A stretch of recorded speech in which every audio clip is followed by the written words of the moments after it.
Hello everybody, good afternoon. I hope everybody's doing well. Okay, so I know I said I was going to do these videos more often and I've yet to do another video. So let's have a little chat today. I've heard from several different people or mainly sellers honestly, where they say, I don't want to pay the realtor fee. So let's talk a little bit about different scenarios where that realtor fee applies and why we apply it. So, first of all, let me ask you a question. If you needed to go to court and you needed an attorney to represent you, would you pay the attorney to represent you or would you go and try to do it yourself? Yes, I know there's a lot of people that will say, oh, I can't afford that or I don't want to pay that, so I'm going to go in and represent yourself. Can you do it? Yes, you can. Should you do it? Probably not. So, same thing kind of applies when it comes to your realtor. We are here to assist you to help represent you in purchasing or selling your home. So, the reason why we have our fees are pretty much to do that. We work solely off of compensation, and I mean, it could take a few days, it could take a few months, we could do hours of work, we never know. But let's talk about where those fees apply. So as a listing agent, I mean, all of us have different fees, but when it comes to me, I have one set fee. So when we list your home for sale, we have our fee. Mine is 6%. That 6% is as a whole. I personally, I like to be fair and I give the buyer's agent 50-50. It is your choice as a seller how much you want to pay the compensation.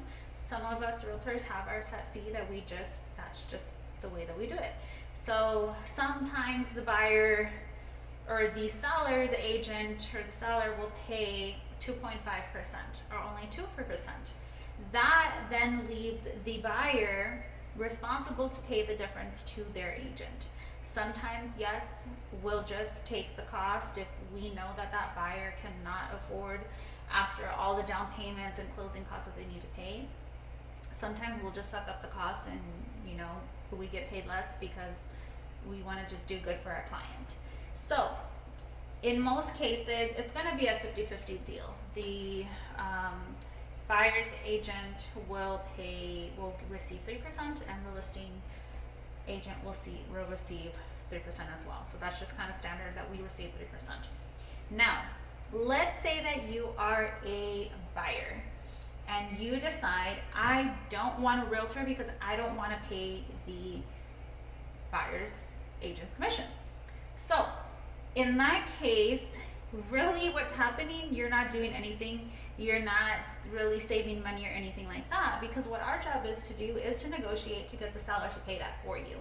Now, when you decide that you don't want to pay the agent or you don't want the agent involved because of that, all you're doing is now the seller's agent is receiving the full commission. They are now receiving a full 6% commission or whatever percentage it is that they're doing with their seller.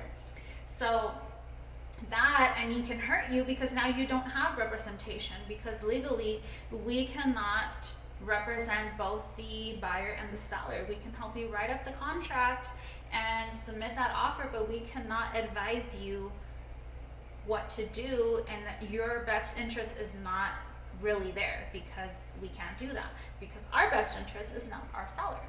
So